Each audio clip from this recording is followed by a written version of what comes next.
Bom dia, irmãos, a paz de Jesus, o amor de Maria.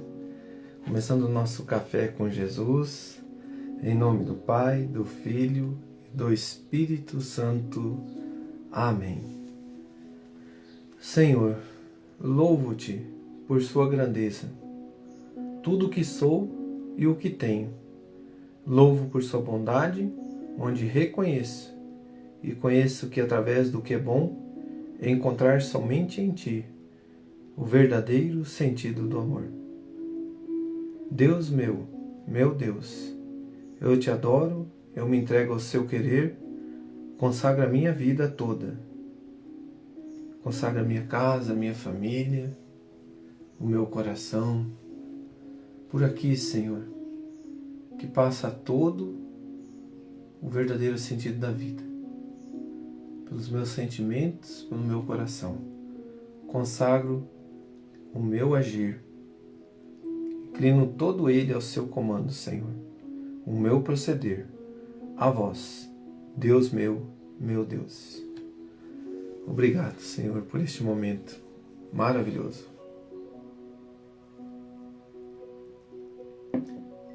O verdadeiro sentido da vida, né, irmãos? O sabor da vida.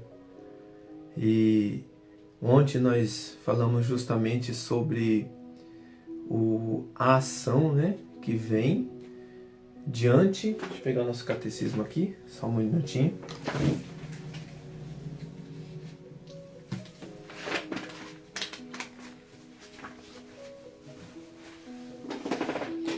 A ação diante do agir como cristão, né, nosso catecismo. Eu não tinha pego ele ainda porque hoje nós vamos dar continuidade ao parágrafo 1813 que nós vimos ontem, aonde que nos levou a palavra de Colossenses 3. Então, diante dessa ação do agir como cristão, nós temos esse relacionamento com Deus. E diante do relacionamento com Deus, as virtudes teologais, onde que nós presenciamos diante da fé, da esperança, da caridade, e nos levou a essa leitura de Colossenses 3, onde que nos leva a ter esse relacionamento com o querer de Deus, com a presença da palavra de Deus. E nós vamos meditar ela hoje, de uma forma assim, sábia, com paciência, degustando dela. Porque diante da fé, diante da esperança, diante da caridade, nós nos relacionamos com Deus. E isso é nos dado, como nós vimos, porque Deus, Ele nos infundiu no nosso coração, nos nossos pensamentos, esse verdadeiro sentido da vida. E se nós alimentarmos eles, nós vamos viver uma graça muito grande. Então eu te convido, vamos fazer esse alimento espiritual com a palavra, onde que nós vamos trazer para a nossa vida. Se, portanto, ressuscitaste com Cristo, buscais as coisas do alto, onde Cristo está sentado à direita de Deus. Então, se eu quero me relacionar com Cristo, se eu quero ressuscitar com Ele, se eu quero ter uma vida de relacionamento, como a gente ouve as pessoas criticar os católicos, né? Num velório, como que os católicos choram, como que eles são desesperados, né? Porque eles não compreendem que vão ressuscitar com Cristo, mas tem uma diferença do sentimento, né? Mas o católico, ele compreende que ele vai ressuscitar, que com Cristo, mas talvez ele não compreende o lidar com o tamanho da dor do amor. Porque quem ama tem sentimentos. E esses sentimentos, junto com o Senhor Jesus, acalmam o nosso coração. Então, diante do sentimento de amor, nós não podemos querer julgar alguém se ele vai para o inferno, se ele é desesperado ou não, porque Jesus não veio para condenar. Ele nos orienta que as nossas lágrimas que caírem aqui, nenhuma é vã. As lágrimas que caírem por amor, nenhuma cairá no chão. Serão enxugadas pelos anjos. Então, querido irmão, querida irmã, quando você chora, entra em desespero por alguém. Se for por amor, se não é um desespero por falta do perdão, por falta da reconciliação, e não deu tempo, aí sim é preocupante. Mas nós católicos temos a confissão. Nós temos os sacramentos. Nós não somos pessoas vãs, né, que acham que somos perfeitos. Pelo contrário, aquele que se encontra de pé, tome cuidado para não cair. Então o humilde, ele vai se colocar na posição dele e reconhecer que somente Jesus está preparado para enfrentar todo mundo. Se nós não nos unirmos com ele, nós cairemos. E às vezes, irmão, na tua humildade, nas tuas lágrimas, talvez você pode estar caindo. Mas quando você receber uma crítica assim, lembre-se, Jesus não veio para condenar. Se a pessoa condena, a não ser direcionando ali na palavra, se o próprio Jesus chorou quando Marta e Maria falaram que seu irmão Lázaro tinha morrido, Jesus chorou, então acho que está mal ensinado a palavra aí, né, dos protestantes, dizendo que não pode chorar, né, que não é desespero. Só lê a Bíblia lá, onde que fala de Lázaro, da morte, que a única vez que Jesus chorou é o amor. É só você ler bem a Bíblia, entender, interpretar junto com a igreja, você vai saber compreender. É lógico, nós compreendemos que quem ressuscita com Jesus Cristo está aqui. Buscar as coisas do alto. Então, se eu busco as coisas do alto, Cristo está sentado à direita de Deus. Afeiçoai-vos as coisas lá de cima. É para mim me afeiçoar. Quer dizer o quê? A palavra afeiçoar. Adaptar, moldar, se apegar. Então eu me moldo a Jesus. Jesus chorou? Chorou.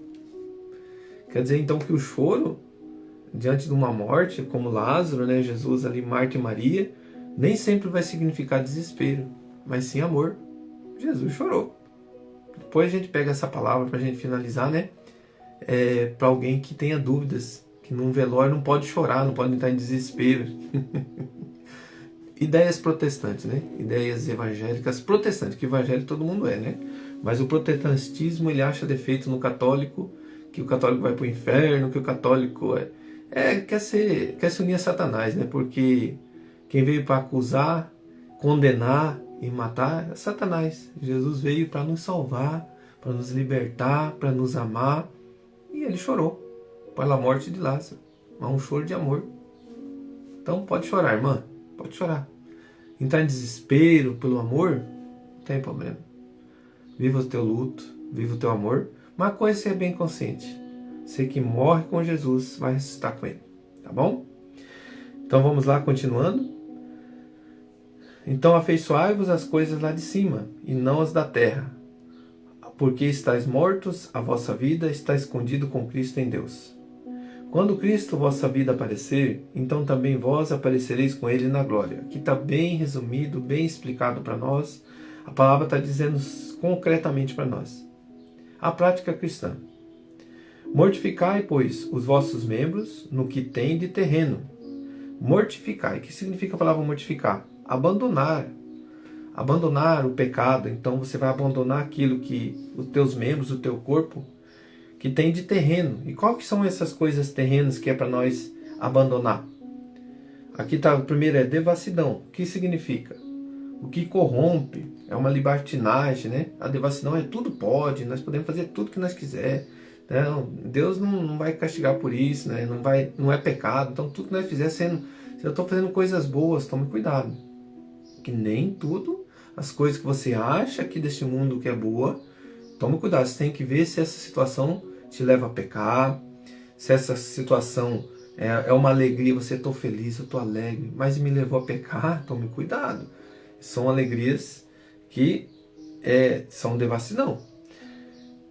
A impureza, as paixões, os maus desejos. A impureza é um estado, uma condição que se encontra, que é desonesto, contaminada com o pecado. Então a pessoa impura é que é desonesta, contaminada, aquela pessoa que vive com o pecado, então é uma pessoa impura, ela convive com o pecado.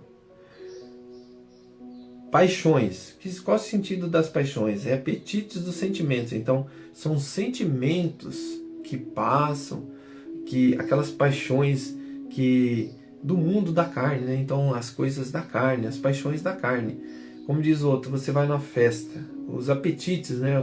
Os sentimentos, a sexualidade desgovernada, o prazer do sexo, são apetites, são sentimentos, são paixões da carne. E isso te leva a pecar. Então, paixões te levam a pecar. Maus desejos significado, motivos para a tentação que se deixa ser seduzido. Então, se se deixasse levar pelos maus desejos, aquelas situações que te levam ao pecado também. Um exemplo é vídeos, né? Você vai passando os vídeos e de repente você se depara ali com um homem ou uma mulher seminua, e aí você não consegue se libertar daquilo, são maus desejos. Você se deixa ser seduzido, se deixa conduzir para aquele mal, você sabe que é pecado e você se deixa. Então são maus desejos da carne, que você vê que corrompe a amizade com Deus. E você permite. Então, irmãos, nós temos que aquilo que vê que corrompe a amizade com Deus, com o pecado, tudo que te leva a pecar, as coisas, os desejos da carne. Então aqui nós estamos vendo qual que são os membros aqui pede para a gente mortificar, que a gente elimine. Então aquilo que te leve a ter aquela declinação para o pecado, os maus desejos nossos, né? Aquele que é uma coisa ruim para nós diante de herdarmos o reino de Deus. Os maus desejos, a cobiça, que é uma idolatria. Então a cobiça é a pessoa que passa por cima de todos, é aquela pessoa que é interesseira, aquela pessoa que coloca o dinheiro à frente, é a pessoa que vive olhando as coisas dos outros, desejando as coisas dos outros.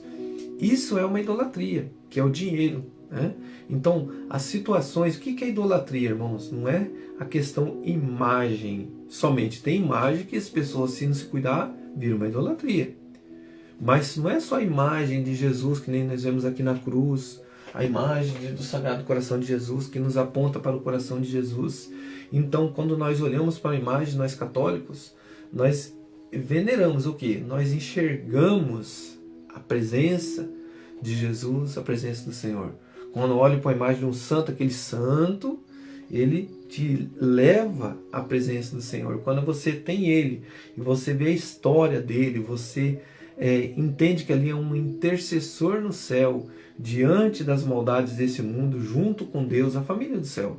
Tem coisas que nós vamos compreender quando nós estivermos lá, mas a igreja nos orienta tudo, a igreja nos ensina.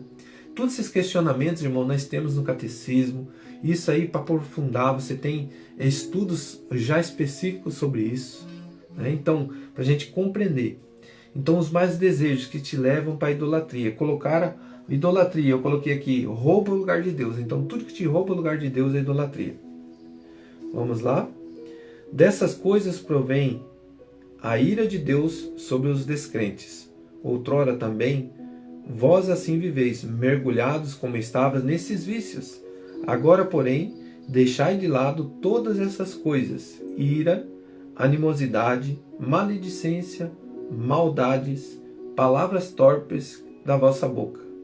Então vamos lá, outrora também vamos assim viver. Então nós vamos viver. O que significa estar mergulhado? É que a gente está profundamente, né? Então que a gente se entra de cabeça naquela situação.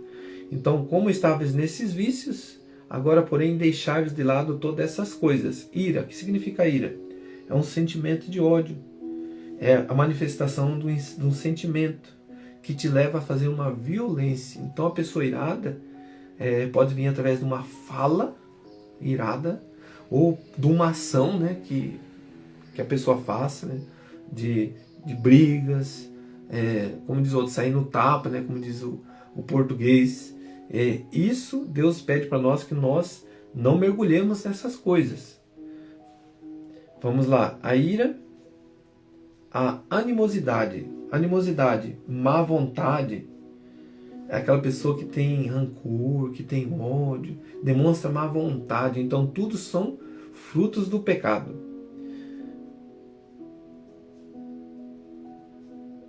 Maledicência, comentários maldosos, difamação, maldade, prejudica, ofender, gosta de fazer o mal, é uma pessoa maliciosa. Maldades, palavras torpes de vossa boca. Palavras torpes, corrompida, que prejudica, que ofende para quem recebe. Então pede para a gente tomar cuidado com as palavras torpes também, da gente falar algo que prejudica a pessoa. Por exemplo, a gente pode ser com uma brincadeira, a gente pode maldizer o irmão, né? Então falar daquela pessoa uma pequena fofoca sem intenção, mas você está prejudicando, está fazendo uma maldade. Agora a fofoca construtiva, como diz, um dia eu escutei de um padre, é aquilo que você conversou com o teu irmão, um irmão, né? Não esparramou nada, ficou ali, ficou naquelas duas pessoas, e as duas pessoas vão até aquela pessoa, e ali eles conversam o que eles falaram lá, escondido da pessoa, fala para ela na frente. Aí não é pecado, né? Não é uma maldade, porque você conversou aquilo, é uma fofoca construtiva. Então tudo que nós falamos dos outros é fofoca. Só que tem a maldosa, né? A maledicência e aquelas palavras que são palavras que vão edificar o irmão. Nem vos enganeis uns aos outros. Vós vos despedides do homem velho com os seus vícios, e vos revestides do novo, que se vai restaurando constantemente a imagem daquele que te criou, até atingir o perfeito conhecimento. Não haverá mais grego, nem judeu, nem bárbaro, nem cita, nem escravo, nem livre, mas somente Cristo, que será tudo em todos. Então, ontem nós vimos se desfazer do homem velho e se revestir do homem novo. Quando a gente fala revestir, é que você se permite ser modelado com Jesus. Jesus fazeria isso? Jesus maldizeria o irmão? Jesus, se ele teria uma ira maldosa? Nós vimos a ira boa de Jesus, né? Que é uma ira o quê? Ele chicoteou os animais do templo e ele falou com firmeza: a casa do meu pai não é uma casa de negócios, é uma casa de oração. E isso é uma correção, uma ira diante de uma correção, que fala com firmeza, né, irmãos? Então, a ira que nós vemos de Jesus ali, fala na palavra, é uma ira diante das coisas do mundo que te fere para você ir para o inferno. Que pai ou mãe que vendo o filho caindo em algum precipício, ele não vai lutar, não vai dar sua vida por aquela pessoa? Por isso, irmãos, que aquelas religiões, aquelas pessoas que só falam coisas... É bom falar do amor? É bom, mas tem pessoas que só vivem assim, não prega para não ofender. Então, não é uma ofensa, é uma ira boa. Por quê? É ira contra o pecado, contra a maldade no mundo. E você mostra a verdade. Quando você vê um pregador falando com aquela autoridade, não é que ele quer ser melhor que ninguém, porque precisa, é necessário. Porque ele se reveste desse seu Senhor, que se apresenta diante do pecado, combatendo o pecado. E aí o pai ou a mãe, tem horas que você vai ter que ser assim, diante do amor, diante de dizer a verdade. Nós temos que amar, dizer a verdade. Eu não posso ser omisso por respeito humano. Às vezes as pessoas colocam respeito humano, e aí por quê? Porque eu quero ser bonzinho, eu quero ser amados por todos, eu tenho medo de dizer a verdade, eu tenho medo de, quando eu falar a verdade, alguém não vai gostar. Então eu prefiro me omitir diante do pecado e ficar quietinho. É o que acontece muito quando nós não entendemos a teologia da libertação, que é o quê? Que tudo pode. Não, deixa quieto, deixa acontecer. Nós já estamos salvos, né? Então deixa, não precisa confessar, não precisa nada, não. Na hora da morte lá eu dou um jeitinho e falo para Deus, me perdoa. Tomemos cuidado, irmão. Tomemos cuidado. Eu já estou aqui dizendo uma palavra que exorta. Tomemos cuidado. Porque nós não saberemos nem a hora e nem o dia que virá como um ladrão. Então aí nós estamos diante também da presença de Deus. Nós vamos estar frente a frente com Ele. E se eu não me arrependi aqui, se eu tanto fez para mim o que Deus me pediu, a doutrina, por isso que Deus deixa a igreja. Nós temos esse relacionamento que nós vimos esses dias, né? Na parte pessoal, espiritual e na ação. Então nós nos unimos a Cristo. No sacramento do batismo, na Eucaristia, na crisma, no matrimônio. Então o matrimônio, todos os sacramentos que vêm diante da igreja junto com Jesus é uma doutrina cristã, para ter ação cristã, para nós estarmos unidos com Ele aqui na terra, para nós estarmos unidos com Ele no céu. Tudo que ligares na terra será ligado no céu. E isso é o verdadeiro sentido desta palavra. Não é o sentido de casamento, assim, você casa no civil, ligou na terra. Você desligou do civil, você está ligado no céu. Nada a ver isso. Isso aí são palavras mal interpretadas pelos protestantes. Portanto, quando eleitos de Deus, santos e queridos, revestivos de entranhas de misericórdia. O que significa entranhas? Não, eu já li errado. Das entranhadas da misericórdia. Entranhada, introduzido, que tem raiz, enraizado. Então, eu estou vivendo diante da entranhada da misericórdia. Que significa o quê? É unir ao coração de Jesus. Que é o quê? A bondade, a humildade, a doçura no falar, a mansidão. Quando preciso, falou com autoridade, mas falou sabiamente, com autoridade. Isso é uma doçura. Paciência. Paciência, irmãos. Isso nós temos que pedir muito para Jesus, porque é o que nós mais vivenciamos nos dias de hoje, da agitação, diante de tanta coisa que acontece no mundo, o nervosismo entre o casal, a família. Ontem mesmo nós conversava eu e minha esposa ontem. Teve uma hora assim que a gente viu que a gente ficou meio nervoso na conversa, aí um dos dois silenciou, e ela falou, se nós pedimos paciência para Deus, nós vamos viver ela. Então, mas tudo isso com Jesus a gente consegue vencer. De que forma? Nós vamos ver no Lectio Divino hoje. De que forma que eu venço com Jesus? Pedindo para Ele. Aquilo que eu reconhecer que eu tenho problemas e dificuldades, irmãos, eu peço para Jesus. Lógico, toda a nossa vida. Suportai-vos uns aos outros e perdoai-vos mutuamente. Então, suportai-vos uns aos outros diante da entranhada da misericórdia. O que é perdoar mutuamente? Mútuo, uma maneira que se dá uma coisa em troca de outra, que corresponde. Então, suportar mutuamente, eu correspondo ao que Jesus me pede. E o que Ele me pede? Para eu suportar o irmão. De que forma? Amando ele. Lembra assim que a Santa Teresinha falou, que nós vimos ontem do Exército São Miguel, que acho que eu pronunciei, não sei se eu pronunciei aqui no Café com Jesus, mas que tudo que você for fazendo na tua casa, o que você está fazendo? Estou lavando uma louça. Você, pai de família, está lavando. Estou lavando uma louça. Não, você não está lavando uma louça. Não, estou lavando a louça. O que você está fazendo? Não, você não está lavando a louça. Você diz assim, eu estou amando.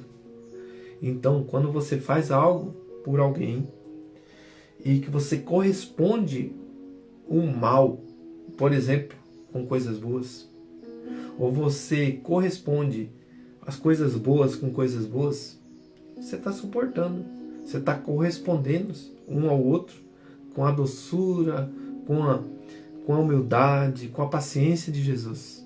Porque olha o que Jesus viveu. Carregou uma cruz, cuspiram nele, zombaram dele, tiraram sarro dele. A mãe dele presenciou, ele chorava em lágrimas, Maria. Maria podia ter avançado também, não. Olha também tudo o coração da nossa mãe Maria. Olha o mover dela. Lá na cruz viu o filho e o nosso Senhor olhou para todos e falou assim, Pai, perdoai, eles não sabem o que fazem. Irmão, aqui está um mover muito grande para todo o coração que quer se conviver ali com os apetites da carne, mergulhar naquelas coisas erradas, né? Então é a mortificação de tudo isso. Olha para a cruz, lembra a mãe que se ira, a mãe que tem aquela raiva, lembra de Jesus, Maria, olha a ação de Maria, o comportamento de Maria. Suportai-vos mutuamente uns aos outros. Toda vez que tiverdes queixa contra o outro, como o Senhor vos perdoou, assim perdoai também vós. Mas, acima de tudo, revesti-vos da caridade, que é o vínculo da perfeição. Triunfe em vossos corações a paz de Cristo, para a qual fostes chamados, a fim de formar um único corpo, onde que Ele é a cabeça e nós somos os membros. A Igreja de Cristo, unindo-se a Cristo, nós vivemos a graça de tudo que nos ensina.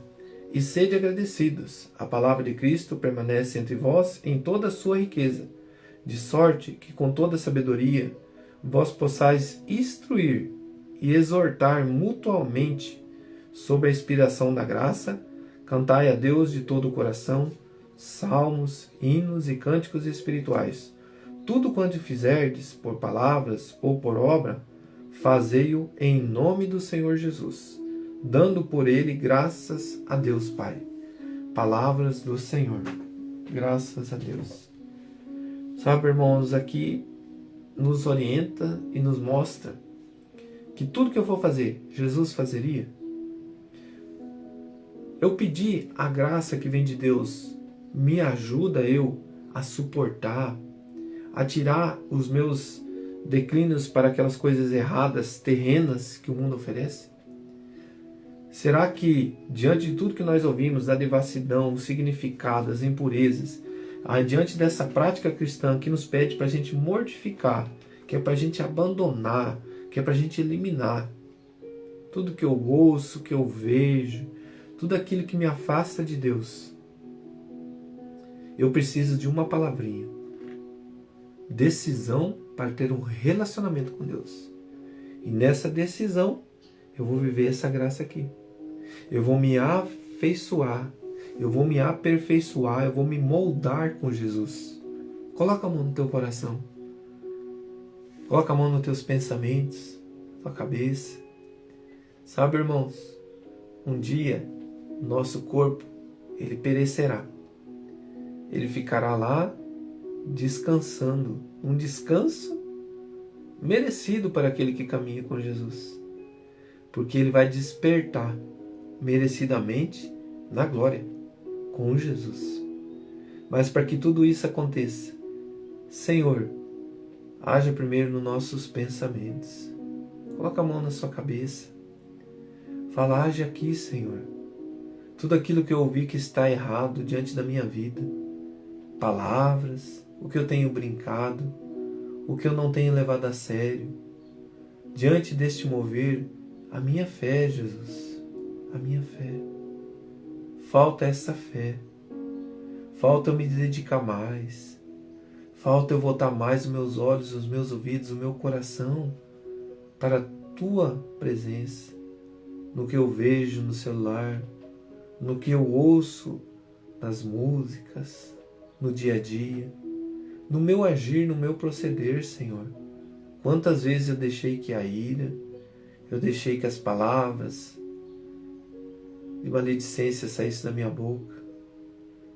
Quantas maldades eu já presenciei no meu querer, no meu proceder. Quantas vezes eu não tive força de vencê-los. Mas agora eu te peço, com a Tua mão poderosa, livra-me, Senhor, de todo esse mal.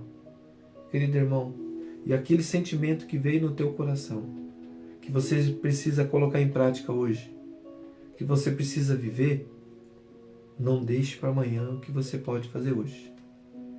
Não deixe para amanhã o que você pode fazer hoje. Se é a prática do perdão, se é a prática do que Jesus nos pede, deixar aquele homem velho para trás e viver um homem novo com Jesus no coração, tome essa decisão hoje. O Senhor me colocava assim, muitas pessoas largando vícios da bebida, largando os vícios que te prejudicam, que está tirando a paz da tua casa, tirando a paz da tua família, tirando a paz do teu relacionamento com Deus. Você está se sentindo afastado por causa de um vício, afastado por causa daquilo que está te prejudicando. Sabe, irmãos, o vício, vamos para um vício do cigarro. Como que ele me afasta? Eu prefiro me isolar. Um celular, vícios, eu me afasto, eu prefiro me isolar. Então, sem perceber, o inimigo tem deixado você ocupado com as coisas do mundo e você não está enxergando a verdade. Eu preciso me ocupar com as coisas de Deus. Se isso tira a presença de Deus, lembra da idolatria? É isso aí. Está me afastando, eu estou endeusando o meu cigarro, estou endeusando o meu vício. Por que eu não consigo? Ele está em primeiro lugar do que Deus. Isso é idolatria. Com tudo isso, Senhor, liberta o nosso coração da verdade. Da verdade diante de toda mentira de Satanás. Liberta o nosso coração de toda mentira, de tudo aquilo que nós não conseguimos enxergar. Por quê? Porque Satanás é o pai da mentira. Liberta pessoas de mentir, que gostam de mentir, têm prazeres na mentira, acham lindo a mentira, brincam com a mentira. E aí, meu irmão, minha irmã, alimentamos a maldade, a maledicência. Liberta, Senhor, dessa situação. Pai nosso, que estais no céu, santificado seja o vosso nome, venha a nós o vosso reino, seja feita a vossa vontade, assim na terra como no céu. O pão nosso de cada dia nos dai hoje, perdoai as nossas ofensas, assim como nós perdoamos a quem nos tem ofendido, e não nos deixeis cair em tentação, mas livrai-nos do mal. Amém.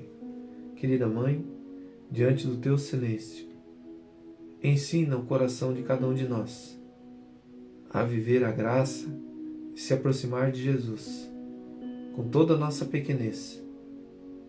Olhar a paciência, a mansidão que vem do teu coração, Mãe, para nós amarmos a Jesus como a Senhora amou. Ave Maria, cheia de graça, o Senhor é convosco. Bendita sois vós entre as mulheres, e bendito é o fruto do vosso ventre, Jesus. Santa Maria, Mãe de Deus, rogai por nós, pecadores, agora e na hora de nossa morte. Amém. Em nome do Pai, do Filho e do Espírito Santo. Amém. Daqui a pouquinho, Café com Jesus, questão de 5 minutos, nós estaremos aí, ao vivo novamente, falando do Evangelho do dia. Que Deus abençoe. Até segunda-feira, o Café com Jesus retorna segunda, mas o Evangelho do dia temos amanhã também, no domingo. Um abraço.